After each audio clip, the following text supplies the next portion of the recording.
Hey guys, ఈ వీడియోని ఒక ఎగ్జాంపుల్తో స్టార్ట్ చేద్దాము. ఎగ్జాంపుల్కి రాన్ అనే పర్సన్ హెల్త్ ఇన్సూరెన్స్ పాలసీ తీసుకున్నాడు. హెల్త్ ఇన్సూరెన్స్ పాలసీ తీసుకున్న 1 ఇయర్కి నీ రిప్లేస్మెంట్ ప్రాబ్లం వచ్చింది. నీ రిప్లేస్మెంట్ ప్రాబ్లం కోసం హాస్పిటలైజ్ అయ్యాడు. హాస్పిటలైజ్ అయ్యాక క్లెయిమ్ అప్లై చేసుకున్నాడు. క్లెయిమ్ అప్లై చేసుకుంటే హెల్త్ ఇన్సూరెన్స్ కంపెనీ ఆ క్లెయిమ్ని రిజెక్ట్ చేసింది. రీజన్ ఏమి స్పెసిఫై చేశారంటే, స్లో గ్రోయింగ్ డిసీజెస్కి డిసీజ్ స్పెసిఫిక్ లిస్ట్లో 2 ఇయర్స్ వెయిటింగ్ పీరియడ్ అనేది మీరు సర్వ్ చేయలేదు. మీరు పాలసీ తీసుకొని ఓన్లీ 1 ఇయరే అవుతుంది కాబట్టి ఈ క్లెయిమ్ని రిజెక్ట్ చేస్తున్నాము అనే రీజన్ని స్పెసిఫై చేశారు. సో బేసిక్గా ఈ పాలసీ ఎందుకు రిజెక్ట్ అయింది అంటే వెయిటింగ్ పీరియడ్స్ వల్ల. So already most of you మీకు ఆల్రెడీ తెలిసే ఉంటుంది వెయిటింగ్ పీరియడ్ అంటే ఏంటి, దాని ప్రాబ్లం ఫేస్ చేసి ఉంటారు. ఫేస్ చేయని వారు ఆల్రెడీ ఎవరి దగ్గర అయితే హెల్త్ ఇన్సూరెన్స్ పాలసీ ఉందో లేదంటే తీసుకుందామని ప్లాన్ చేసుకుందాం అనుకుంటున్నారో వాళ్ళు ఈ వెయిటింగ్ పీరియడ్స్ అనే క్లాజ్ని తెలుసుకోవడం చాలా ఇంపార్టెంట్. ఎందుకంటే ఈ వెయిటింగ్ పీరియడ్ అనేది ఒక చాలా ఇంపార్టెంట్ క్లాజ్ హెల్త్ ఇన్సూరెన్స్లో. సో ఈ వీడియోలో ఏంటంటే వెయిటింగ్ పీరియడ్స్ అంటే ఏంటి, వాటి టైప్స్ ఏంటి, అండ్ అవి ఎందుకు నార్మల్గా రెగ్యులేట్ చేస్తారు అనేది కంప్లీట్గా ఈ వీడియోలో తెలుసుకుందాం. So without wasting much time let's get started. Hey guys, నా పేరు వెంకటకృష్ణ, మీరు చూస్తున్నారు voice coverage Telugu YouTube channel. So waiting period అంటే ఏంటంటే బేసిక్గా మనం హెల్త్ ఇన్సూరెన్స్ తీసుకున్న ఫస్ట్ డే నుంచే ప్రతిదీ కూడా కవర్ కాదు. హెల్త్ ఇన్సూరెన్స్లో కొన్ని సర్టన్ మెడికల్ కండిషన్స్ లేదా సర్టన్ మెడికల్ ట్రీట్మెంట్స్ ఒక పర్టికులర్ డ్యూరేషన్ తర్వాతనే కవర్ అవుతాయి. దాన్నే మనం వెయిటింగ్ పీరియడ్స్ అంటాం. సో బేసిక్గా వెయిటింగ్ పీరియడ్ ఏంటంటే 3 టైప్స్గా డివైడ్ చేయడం జరిగింది. సో వాటిని వన్ బై వన్ ఇన్ డీటెయిల్గా ఈ వీడియోలో చూద్దాం. సో ఫస్ట్ వెయిటింగ్ పీరియడ్ వచ్చేసరికి ఇనిషియల్ వెయిటింగ్ పీరియడ్. పేరు సజెస్ట్ చేసినట్టే ఇనిషియల్ వెయిటింగ్ పీరియడ్ ఏంటంటే ఫస్ట్ మనం పాలసీ తీసుకున్న ఫస్ట్ 30 days మనకి ఎటువంటి క్లెయిమ్స్ కూడా రావు. సో ఈ పర్టికులర్ 30 daysలో ఒక యాక్సిడెంట్ అయ్యి హాస్పిటలైజేషన్ అయితే తప్ప మిగతా ఏ కండిషన్ కూడా మనకు ఇన్సూరెన్స్ కంపెనీ క్లెయిమ్ ఇవ్వదు. ఒక ఎగ్జాంపుల్ తీసుకొని మాట్లాడుకుంటే, రాజు అనే వ్యక్తి January 1st, 2025కి పాలసీ తీసుకున్నాడు అనుకుందాం. సో January 1st నుంచి January 30 వరకు ఒక యాక్సిడెంట్ అయితే తప్ప మిగతా ఏ మెడికల్ కండిషన్కి ఇన్సూరెన్స్ క్లెయిమ్ ఇవ్వదు. ఎగ్జాంపుల్కి January 15కి మనోడికి మలేరియా ఫీవర్ వచ్చింది అనుకోండి, అది కవర్ కాదు. ఎందుకంటే ఓన్లీ యాక్సిడెంటల్ హాస్పిటలైజేషన్స్ మాత్రమే ఫస్ట్ 30 daysలో కవర్ అవుతాయి. సో కొన్ని పాలసీస్లలో 7 days ఇనిషియల్ వెయిటింగ్ పీరియడ్ కూడా ఉంటుంది, కానీ చాలా రేర్. అవి టైలర్డ్ పాలసీస్ ఉంటాయి. మనం నార్మల్గా అవి మనకి ఏంటంటే నార్మల్గా చూస్తూ ఉంటాం. మనం మెజారిటీ ఆఫ్ పాలసీస్లో ఏంటంటే 30 days వెయిటింగ్ పీరియడే మనం చూస్తూ ఉంటాం. ఇది ఇనిషియల్ వెయిటింగ్ పీరియడ్ కాకుండా కొన్ని ఇన్సూరెన్స్ కంపెనీస్ కొన్ని స్పెసిఫిక్ పాలసీస్లలో ఏంటంటే 90 days వెయిటింగ్ పీరియడ్ అనేది కూడా ఇస్తారు. సో ఈ 90 days వెయిటింగ్ పీరియడ్లో ఏంటంటే ఒక లిస్ట్ ఇస్తారు. ఆ లిస్ట్లో కొన్ని medical conditions, medical treatments specify చేసి, హైపర్ టెన్షన్ కావచ్చు, ఆస్తమా కావచ్చు, డయాబెటీస్ కావచ్చు, ఏదన్నా మెడికల్ కండిషన్స్ వాళ్ళు ఆ 90 days లిస్ట్లో ఏవైతే ఇస్తారో ఆ లిస్టులో కూడా ఆ 90 days వరకు ఆ పర్టికులర్ సెట్ ఆఫ్ ప్రాబ్లమ్స్కి, ట్రీట్మెంట్స్కి క్లెయిమ్ ఇవ్వరు. కాకపోతే నేను చెప్పినట్టుగా ఇవి కొన్ని ఇన్సూరెన్స్ కంపెనీస్ మాత్రమే 90 days వెయిటింగ్ పీరియడ్స్ అనేవి ఇస్తూ ఉంటాయి. సో అది మీ పాలసీ డాక్యుమెంట్ని మీరు రిఫర్ చేసినట్టయితే మీకు తెలిసిపోతుంది. సో ఈ వెయిటింగ్ పీరియడ్స్ ఎందుకు అంటే, ఇంతకుముందు మనం మాట్లాడుకున్న ఎగ్జాంపుల్నే తీసుకున్నట్టయితే, రాజుకు పాలసీ తీసుకున్న 15 daysకే మలేరియా ఫీవర్ వచ్చింది అనుకోండి. ఇన్ కేస్ వెయిటింగ్ పీరియడ్స్ అనేవి లేకపోతే మలేరియా ఫీవర్ వచ్చినాకనే రాజు హెల్త్ ఇన్సూరెన్స్ పాలసీ తీసుకొని క్లెయిమ్ తీసుకోవచ్చు కదా. ఇది ఒక ఫ్రాడ్యులెంట్ యాక్టివిటీ లాగా కన్సిడర్ చేస్తుంది ఇన్సూరెన్స్ కంపెనీ. అందుకే ఏంటంటే బేసిక్గా ఇన్సూరెన్స్ అంటే ఏంటి, అందరి దగ్గర కొంచెం కొంచెం తీసుకున్న ప్రీమియంని ఎవరైతే నీడ్ ఉన్నారో, ఎవరైతే యాక్చువల్గా నీడ్ ఉన్నారో వాళ్ళకు క్లెయిమ్స్ అనేది ఈ ప్రీమియం నుంచే ఇస్తూ ఉంటారు. సో ఈ పూల్ ఆఫ్ మనీని జాగ్రత్తగా కరెక్ట్ వేలో వాడడం కూడా ఇంపార్టెంట్. అందుకే ఇది ఒక్క ఇన్సూరెన్స్ కంపెనీ కాదు, అక్రాస్ ఇండియా ప్రతి కంపెనీ కూడా ఫాలో అవుతుంది. ఇది IRDA ద్వారా రెగ్యులేట్ అయిన క్లాజే. సో అందుకే ఈ వెయిటింగ్ పీరియడ్స్ అనేది మనం యూజ్ చేస్తూ ఉంటాం. సో సెకండ్ వెయిటింగ్ పీరియడ్ వచ్చేసరికి pre existing disease waiting period, మనం PED అని కూడా దీన్ని అంటాం. బేసిక్గా ఏంటంటే మనం పాలసీ తీసుకునేటప్పుడు మనకు ప్రపోజల్ ఫామ్ ఇస్తారు. ప్రపోజల్ ఫామ్లో ఏంటంటే ఇన్సూరెన్స్ కంపెనీ మీకు కంప్లీట్ మెడికల్ హిస్టరీని అడుగుతారు. సో బేసిక్గా మీకు ఏమేమి మేజర్ సర్జరీస్ అయ్యాయి, మైనర్ సర్జరీస్ ఏమయ్యాయి, మీకు ఏమేమి ట్రీట్మెంట్స్ తీసుకున్నారు, ఏమేమి మెడికేషన్ తీసుకున్నారు అనేది కంప్లీట్ లిస్ట్ తీసుకుంటారు. సో దీన్ని కూడా మనం ఒక ఎగ్జాంపుల్తో స్టార్ట్ చేద్దాము, సో ఈజీగా అర్థమవుతుంది. ఎగ్జాంపుల్కి సీత హెల్త్ ఇన్సూరెన్స్ పాలసీ తీసుకునే టైంకి తనకు ఆల్రెడీ హైపర్ టెన్షన్ మరియు డయాబెటీస్ ఉంది అనుకోండి. సో అప్పుడు ఏంటంటే తను ఆల్రెడీ ఆ మెడికల్ కండిషన్లో ఆ ట్రీట్మెంట్స్ తీసుకుంటుంది కాబట్టి దాన్ని మనం ప్రీ ఎగ్జిస్టింగ్ డిజీజ్ అంటాం. సో ఆ పర్టికులర్ ఈ సీతకి ఏంటంటే డయాబెటీస్ మరియు హైపర్ టెన్షన్కి పాలసీ తీసుకున్న కాడి నుంచి నెక్స్ట్ 3 years వరకు ఎటువంటి క్లెయిమ్ కూడా ఇవ్వదు, ఎందుకంటే పీఈడి వెయిటింగ్ పీరియడ్ అనేది తను సర్వ్ చేయాలి. సో ఇంకో ఎగ్జాంపుల్ తీసుకొని ఇంకా మీకు లుక్ బ్యాక్ పీరియడ్ గురించి కూడా అర్థమయ్యేటట్టు చూద్దాము. ఇదే సీతకి 10 years ముందు కిడ్నీలో స్టోన్స్ ఉండే, కానీ ఆ ప్రాబ్లం ఏంటంటే 10 years ముందే సాల్వ్ అయింది. లాస్ట్ 3 yearsగా లేదా లాస్ట్ 5 yearsగా, ఈ ఎగ్జాంపుల్ కోసం లాస్ట్ 3 yearsగా కిడ్నీ స్టోన్స్ రిలేటెడ్ ట్రీట్మెంట్ కానీ మెడికల్ అడ్వైస్ కానీ సిమ్టమ్స్ కానీ సీతకు రాలేదనుకోండి, దాన్ని పీఈడిగా కన్సిడర్ చేయరు. సో పీఈడిగా కన్సిడర్ చేయాలి అంటే లాస్ట్ 3 years, మనం పాలసీ తీసుకునే టైం నుంచి లాస్ట్ 3 yearsలో డయాగ్నైజ్డ్ లేదా ట్రీట్మెంట్ లేదా సిమ్టమ్స్ ఏదైనా ప్రాబ్లంకి ఉంటేనే దాన్ని పీఈడిగా కన్సిడర్ చేస్తారు, లేదంటే దాన్ని పీఈడిగా కన్సిడర్ చేయరు. అందుకే ప్రపోజల్ ఫామ్లో మీకు అడిగిన మెడికల్ హిస్టరీ ప్రతీదీ కూడా చెప్పండి. మీరు చెప్పిన ప్రతి కండిషన్ కూడా పీఈడిలో రాదు. లాస్ట్ 3 yearsలో ఏదైతే మీరు యాక్టివ్గా ట్రీట్మెంట్ తీసుకొని మెడికల్ అడ్వైస్ తీసుకొని సిమ్టమ్స్ ఉన్నట్టయితే మాత్రమే దాన్ని పీఈడిగా కన్సిడర్ చేస్తారు. అదే నేను ఇక్కడ క్లియర్గా మెన్షన్ చేశాను. Any condition, alignment, injury existing before buying the policy, diagnosed or treated within 36 months before policy starts. So మీ బేసిక్గా ఏంటంటే మెడికల్ ప్రపోజల్ ఫామ్లో ఏవైతే డీటెయిల్స్ మీరు ఇస్తారో దాని ద్వారానే మీ ప్రొఫైలింగ్ అనేది జరుగుతుంది.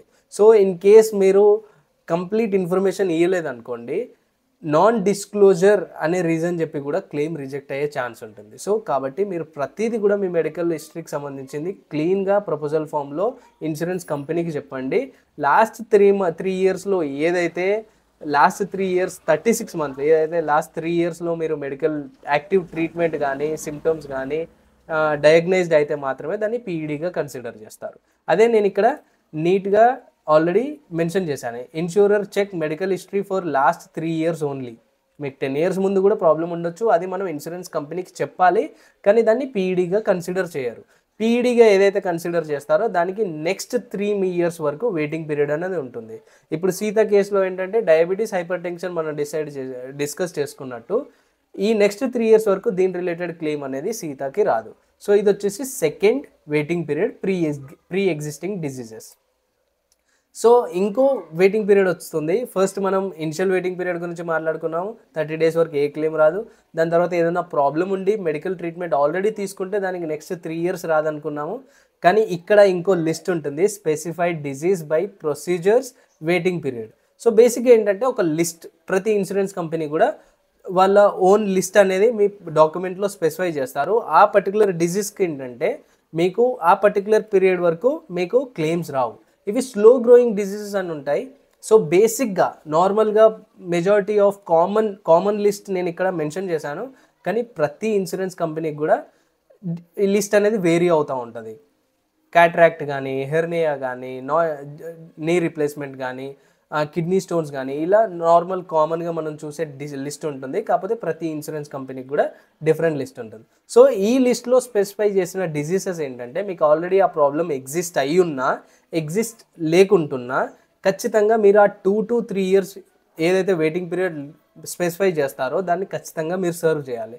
కొన్ని ఇన్సూరెన్స్ కంపెనీ నీ రీప్లేస్మెంట్కి 2 years ఇస్తుంది, కొన్ని కంపెనీస్ 3 years ఇస్తారు. సో ఏదైతే మీ డాక్యుమెంట్లో ఉందో ఆ వెయిటింగ్ పీరియడ్ని మాత్రం మీరు ఖచ్చితంగా సర్వ్ చేయాలి. దీనికి మీకు ఆల్రెడీ ప్రాబ్లం ఉన్నా లేకపోయినా ఇది కంపల్సరీ సర్వ్ చేయాల్సిన వెయిటింగ్ పీరియడ్స్.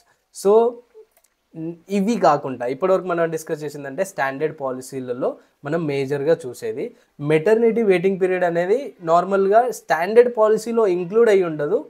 కాకపోతే ఇది ఒక రైడర్ రూపంలో మనం తీసుకోవచ్చు. దీనికి కూడా 9 months నుంచి స్టార్ట్ చేసి 4 years వరకు వెయిటింగ్ పీరియడ్ అనేది ఉంటుంది. Different insurance companies different waiting పీరియడ్స్తో వస్తూ ఉంటాయి. సో ఇది కూడా మీరు ఒకసారి చెక్ చేసుకోండి. Same case with critical illness కూడా insurer to insurer waiting list అనేది వేరీ అవుతూ ఉంటుంది. సో దీన్ని మీరు మీ పాలసీ డాక్యుమెంట్లో చెక్ చేసుకోండి. సో ఇక్కడ వరకు ఏంటంటే మనం వెయిటింగ్ పీరియడ్స్ గురించి మాట్లాడినాం. సో బేసిక్గా ఇక్కడ హెల్త్ ఇన్సూరెన్స్లో కొన్ని ఈ వెయిటింగ్ పీరియడ్ రిలేటెడ్ కొన్ని ఇంపార్టెంట్ పాయింట్స్ ఉంటాయి, అవి మీరు తెలుసుకోవాలి. ఎగ్జాంపుల్కి ఇప్పటి వరకు మీరు ఏదైతే పాలసీ తీసుకున్నాక దాన్ని రెగ్యులర్గా రెన్యువల్ చేస్తున్నారు, ల్యాబ్స్ కాకుండా. ఒకవేళ పాలసీ ల్యాబ్స్ అయితే ఏమవుతుంది అంటే మీరు ఖచ్చితంగా ప్రతి ఒక్క వెయిటింగ్ పీరియడ్ అనేది మళ్ళీ మీరు ఇప్పుడు ఒకసారి పాలసీ ల్యాప్స్ అయింది అనుకోండి, దాన్ని ఫ్రెష్ పాలసీ మళ్ళీ మీరు తీసుకున్నప్పుడు దాన్ని ఫ్రెష్ పాలసీగానే కన్సిడర్ చేస్తారు. సో ఫ్రెష్ పాలసీలో ఏంటంటే మళ్ళీ మీరు ఈ వెయిటింగ్ పీరియడ్స్ ఏవైతే ఉంటాయో ప్రతిదీ కూడా సర్వ్ చేయాల్సి ఉంటుంది. అదే మీరు ల్యాబ్స్ కాకుండా కంటిన్యూటీ మెయింటైన్ చేశారనుకోండి రిన్యూవల్స్, మీరు ఒక్కసారి వెయిటింగ్ పీరియడ్స్ అనేది సర్వ్ చేస్తే సరిపోతుంది. ప్రతి రిన్యూవల్కి కూడా ఈ వెయిటింగ్ పీరియడ్ సర్వ్ చేయాల్సిన అవసరం లేదు. ఇది ఫస్ట్ పాయింట్. సెకండ్ పాయింట్ ఏంటంటే ఇప్పుడు అడిషనల్ సమ్ ఇష్యూడ్, ఇప్పుడు బేసిక్గా ప్రీవియస్గా 10 lakhs rupees me some issued ఉందనుకోండి, దాన్ని మీరు సమ్ ఇన్షూర్డ్ ఇంక్రీజ్ చేయాలి అనుకుంటున్నారు నెక్స్ట్ రెన్యువల్లోనో పోర్ట్ చేసినప్పుడు. అప్పుడు ఏమవుతుందంటే మీకు ఆల్రెడీ ఎగ్జిస్టింగ్ ఉన్న ఇన్సూరెన్స్ ఏదైతే సమ్ ఇన్షూర్డ్ ఉంటుందో దాని మీద కవర్ అయిన వెయిటింగ్ పీరియడ్స్ కవర్ అవుతాయి. కానీ ఫ్రెష్గా మనం ఏదైతే సమ్ ఇన్షూర్డ్ ఇంక్రీజ్ చేస్తున్నామో దాని మీద మళ్ళీ ఇనిషియల్ వెయిటింగ్ పీరియడ్, మళ్ళీ దాని మీద పీఈడి, మళ్ళీ దాని మీద disease specific waiting periods serve చేయాల్సి ఉంటుంది. కాబట్టి అందుకే మీరు ఎప్పుడైతే పాలసీ తీసుకునేటప్పుడు ఉన్నారో ఏదైతే మీకు నీడెడో సమ్ అష్యూర్డ్ అది ఒకటేసారి తీసుకోండి. ఎందుకంటే మాటి మాటికి ఈ వెయిటింగ్ పీరియడ్స్ అనేది సర్వ్ చేయాల్సి ఉంటుంది ఇన్ కేస్ తర్వాత మీరు ఇన్షూర్డ్ని లేదా కవరేజ్ని పెంచుకున్నట్టయితే. సో ఇది కాకుండా ఇప్పుడు మోడర్న్ డేలో ఏంటంటే బేసిక్గా నా ఫ్రెండ్స్ కూడా చాలామంది పాలసీస్ తీసుకోమంటే ఆల్రెడీ నాకు ఆఫీస్ వాళ్ళు ప్రొవైడ్ చేస్తున్నారు కవర్, నాకు ఇండివిజువల్ పాలసీ అవసరం లేదు అని బేసిక్గా నేను ఇదొక ఎక్స్క్యూజ్ వింటూ ఉంటాను. కాకపోతే ఆఫీస్ కవర్కి ఏంటంటే మీకు ఎటువంటి వెయిటింగ్ పీరియడ్ ఉండదు. ఆఫీస్ ప్రొవైడ్ చేసే గ్రూప్ హెల్త్ ఇన్సూరెన్స్కి ఎటువంటి వెయిటింగ్ పీరియడ్ ఉండదు. కానీ దానికి ఉండే లిమిటేషన్స్ దానికి ఉంటాయి. సో ఇండివిజువల్గా మీరు health insurance policy as early as possible తీసుకుంటే ఏంటంటే ఈ వెయిటింగ్ పీరియడ్స్ అన్ని సర్వ్ చేయొచ్చు. అలాగే ఇంకోటి మొరటోరియం పీరియడ్ అని ఉంటుంది. మొరటోరియం పీరియడ్ 5 yearsగా రెడ్యూస్ చేయడం జరిగింది. 2024 కంటే ముందు 8 years ఉంటుండే, ఇప్పుడు 5 yearsగా రెడ్యూస్ చేశారు. ఈ మొరటోరియం పీరియడ్ ఏంటంటే మొరటోరియం పీరియడ్ ఒక్కసారి మీరు కంప్లీట్ చేసుకున్నారనుకోండి 5 years, దాని తర్వాత ఇన్సూరెన్స్ కంపెనీ బేసిక్గా నాన్ డిస్క్లోజర్ రీజన్స్ వల్ల మీ క్లెయిమ్ని రిజెక్ట్ చేయలేదు. అందుకే మీరు ఎర్లీగా స్టార్ట్ చేసి ఎర్లీగా పాలసీ తీసుకున్నట్టయితే వెయిటింగ్ పీరియడ్స్తో పాటు మొరటోరియం పీరియడ్ని కూడా ఎర్లీగా కంప్లీట్ చేయొచ్చు. సో ఇక్కడ మెయిన్ ఇంపార్టెంట్ పాయింట్ ఏంటంటే ఇప్పుడు ప్రజెంట్ మోడర్న్ డే ఇన్సూరెన్స్ పాలసీలలో వెయిటింగ్ పీరియడ్స్ అనేది మనం మాట్లాడుకున్నాం కదా, PED pre existing diseases waiting పీరియడ్ని కొంచెం ఎక్స్ట్రా ప్రీమియం ఛార్జ్ చేసి ఒక రైడర్ రూపంలో కొన్ని ఇన్సూరెన్స్ కంపెనీస్ ఏంటంటే కొంచెం specified list diabetes, asthma, hyper tension ఇలా ఒక బండిల్ చేసి ఒక ప్రీమియం అనేది ఎక్స్ట్రా ప్రీమియం ఛార్జ్ చేసి వాటికి ఫ్రమ్ day 1 నుంచే కవరేజ్ అనేది ప్రొవైడ్ చేస్తారు.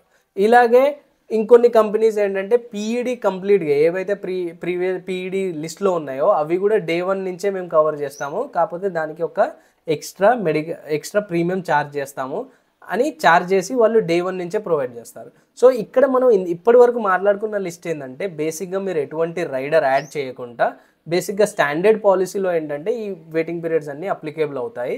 కొన్ని ఇన్సూరెన్స్ కంపెనీస్ మాత్రం రైడర్ రూపంలో మీకు అయితేనేమో డ్యూరేషన్ తక్కువ చేస్తుంది, లేదంటే 0 డ్యూరేషన్ కూడా తీసుకొచ్చే పాలసీలు ఉన్నాయి. సో ఏంటంటే మీ పర్టికులర్ ఇండివిజువల్ కండిషన్స్కి ఏ పాలసీ సూట్ అవుతుందో ఆ పాలసీ సెలెక్ట్ చేసి తీసుకోండి. కానీ ఈ వెయిటింగ్ పీరియడ్స్ అనేది మీరు ఖచ్చితంగా మీ పాలసీ డాక్యుమెంట్లో ప్రతిదీ కూడా డీటెయిల్గా చూడండి. ఎందుకంటే ఈ వెయిటింగ్ పీరియడ్స్లో ఆ పర్టికులర్ మెడికల్ కండిషన్ ట్రిగర్ అయినట్టయితే మీకు ఆ క్లెయిమ్ రాదు.